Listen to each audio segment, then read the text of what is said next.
अब हम आपको वेनेजुएला पर अमेरिकी हमले से जुड़ी 10 बड़ी अपडेट दिखाते हैं। कैसे पल भर में यह पूरा घटनाक्रम बदला। दरअसल अमेरिकी सेना ने वेनेजुएला के राष्ट्रपति मादुरो और उनकी पत्नी को उनके बेडरूम से उठाया, जिसकी पूरी प्लानिंग कर ली गई थी। लेकिन खास बात यह कि वेनेजुएला के राष्ट्रपति मादुरो को बंधक बनाने के बाद सीधे न्यूयॉर्क लाया गया है और अब बताया जा रहा है कि उनके खिलाफ नार्को टेररिज्म, ड्रग तस्करी का केस अमेरिका में चलेगा, मादुरो और उनकी पत्नी के खिलाफ। लेकिन इसके साथ साथ जिस तरह की तैयारी थी अमेरिकी राष्ट्रपति डोनाल्ड ट्रंप का, वेनेजुएला में अमेरिकी शासन का ऐलान भी कर दिया गया इस पूरे घटनाक्रम के तुरंत बाद में ही। और फिर न्यूयॉर्क सिटी के मेयर ममदानी ने मादुरो की गिरफ्तारी को एक्ट ऑफ वॉर कह दिया है।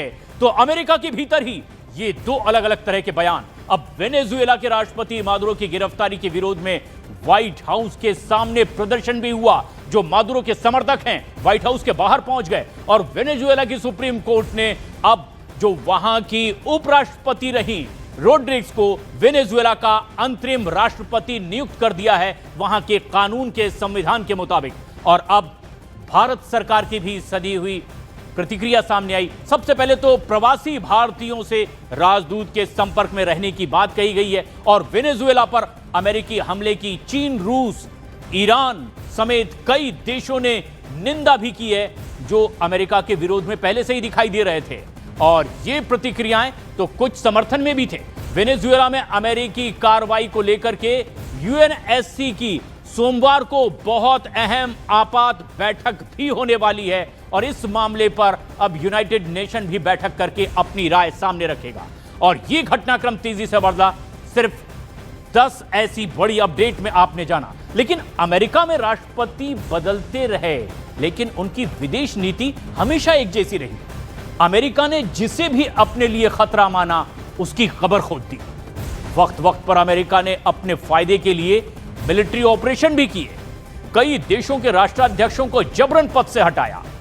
अगर बात 2003 की करें तो अमेरिका ने इराक पर हमला किया, तानाशाह सद्दाम हुसैन को सत्ता से हटा दिया और बाद में उन्हें पकड़कर फांसी पर भी लटका दिया। इसी तरह 2011 में अमेरिका ने नेटो के साथ मिलकर के लीबिया के तानाशाह कर्नल मुअम्मर गद्दाफी की भी सरकार गिरा दी थी और युद्ध के दौरान विद्रोहियों ने गद्दाफी की हत्या तक कर दी।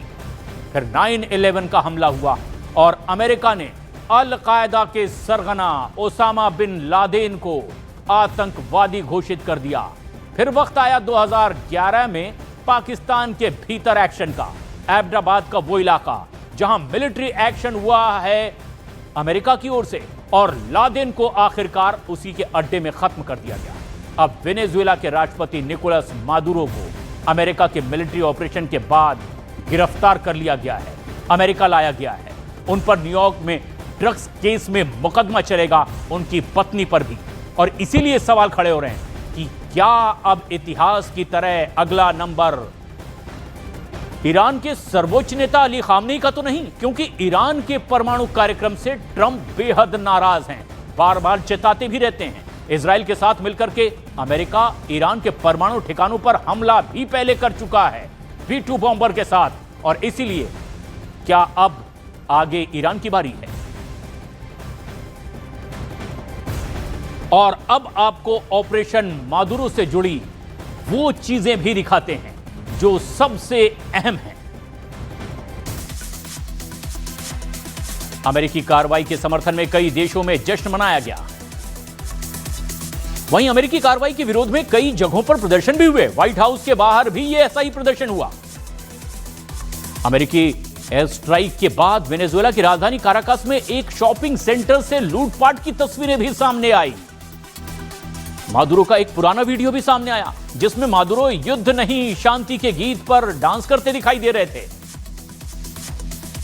अमेरिकी कार्रवाई के बाद मादुरो को न्यूयॉर्क के ब्रुकलिन में डिटेंशन सेंटर में लाया गया है।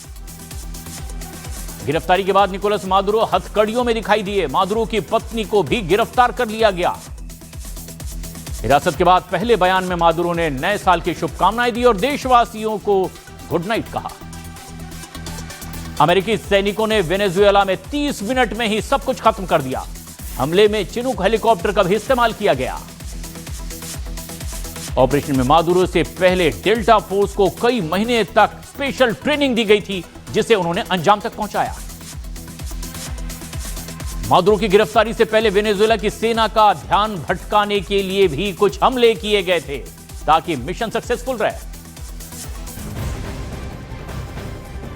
अब ये नया साल और एक और नई जंग, जिसने वर्ल्ड वॉर 3 की चिंगारी भी सुलगा दी है और अब एक नया मोर्चा जंग की नई तस्वीर दिखा रहा है। अमेरिका ने वेनेजुएला पर अटैक किया, अपनी डेल्टा फोर्स को वहां उतार दिया और फिर वहां के राष्ट्रपति मादुरो को उठा लिया। उधर सीरिया में ब्रिटेन और फ्रांस ने संयुक्त ऑपरेशन को अंजाम दिया है। आईएसआईएस के ठिकानों को तबाह करने का दावा किया गया। तो रूस और यूक्रेन के बीच की जंग 1400 दिनों से भी ज्यादा पुरानी हो चुकी है। लगातार यह जंग आगे बढ़ रही है।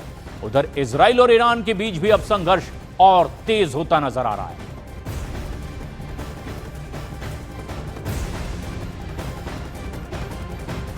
वेनेजुएला के खिलाफ अमेरिकी हमले के बाद अब दुनिया भर में हड़कंप मचा हुआ है।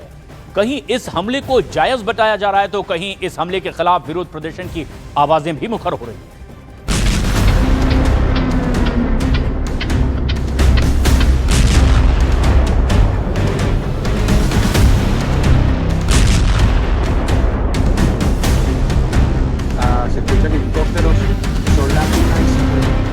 वेनेजुएला के खिलाफ अमेरिका की सैन्य कार्रवाई ने दुनिया भर में नई भय छेड़ दी है, क्योंकि ये कोई साधारण सैन्य कार्रवाई नहीं है। ये एक ऐसा ऑपरेशन है जिसने दुनिया की कूटनीति, अंतर्राष्ट्रीय कानून और संप्रभुता की परिभाषा को झकझोर कर रख दिया है। अमेरिकी हमले के बाद वेनेजुएला अचानक एक राष्ट्र से ज्यादा एक रणभूमि में बदल गया। काराकास की सड़कों पर अंधेरा, बिजली गुल और सत्ता का केंद्र हिल चुका है। जिस राष्ट्रपति को सालों से अमेरिका अपनी मोस्ट वांटेड लिस्ट में रखे था, वो अब अमेरिकी हिरासत में है। इस एक घटना ने समर्थकों में जश्न, विरोधियों में गुस्सा और दुनिया में डर पैदा कर दिया है। सवाल यही है कि क्या ये न्याय था या ताकत का खुला प्रदर्शन? Queremos gracias a Dios por su milagro. Gracias Dios por tu maravilla, gracias por tu milagro, gracias por ser bueno con nosotros. अमेरिकी कार्रवाई के बाद काराकास में हालात तेजी से बिगड़े। ला यागुआर इलाके में एक शॉपिंग सेंटर में लूटपाट की घटनाएं सामने आई। टूटी दुकानों, बिखरे सामान और डरे हुए नागरिकों ने साफ कर दिया कि सत्ता के हटते ही जमीन पर क्या होता है। सुरक्षा बल नजर आए, लेकिन नियंत्रण कमजोर दिखा। लोगों में डर था कि अब आदेश कौन देगा और सुरक्षा कौन करेगा। मादुरो की गिरफ्तारी ने सिर्फ सरकार नहीं गिराई, बल्कि रोजमर्रा की व्यवस्था को भी झकझोर दिया। वेनेजुएला उस मोड़ पर खड़ा है जहां अराजकता और बदलाव आमने सामने है।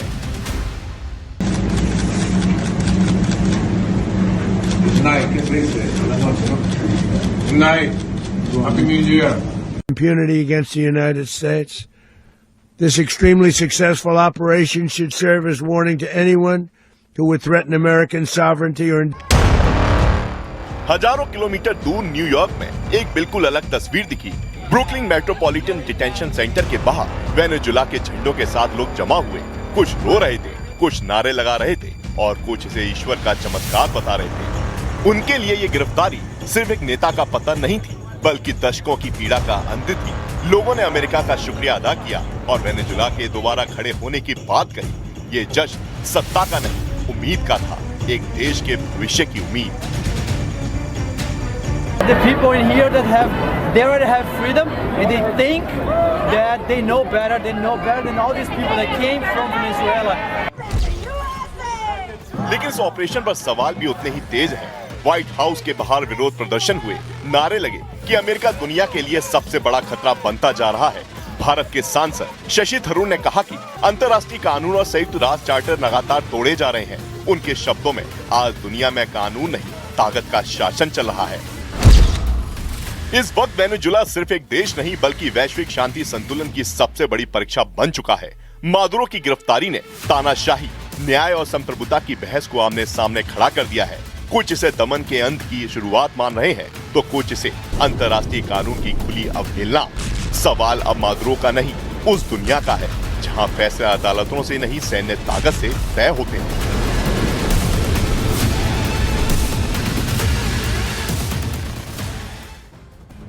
ऑपरेशन मादुरो को आखिर कैसे अंजाम दिया गया, इस पूरे ऑपरेशन के इनसाइड स्टोरी अब देखिए। वेनेजुएला में एक्शन के लिए डेल्टा फोर्स का सिलेक्शन किया गया। इस पूरी कार्रवाई के लिए डेल्टा फोर्स को कई महीनों तक के इसी काम के लिए स्पेशल ट्रेनिंग भी दी गई। वेनेजुएला में ऑपरेशन से पहले तीनों अमेरिकी सेना अलर्ट पर रखी गई थी, कहीं अटैक होगा तो फिर प्रतिकार करना है। ट्रंप के निर्देश पर अटैक के लिए रात का ही वक्त चुना गया ताकि यह मुफीद रहे, और वेनेजुएला की सेना का ध्यान भटकाने के लिए पहले कुछ जगहों पर हमला किया गया, जैसा कि खबरें भी आई, और फिर मादुरो को उठाने से पहले वेनेजुएला पर एयर स्ट्राइक हुई। डेल्टा फोर्स ने वेनेजुएला के राष्ट्रपति को बेडरूम से ही उनकी पत्नी के साथ उठा लिया, और इस पूरे ऑपरेशन को डोनाल्ड ट्रंप लाइव देख रहे थे अपने वॉर रूम में।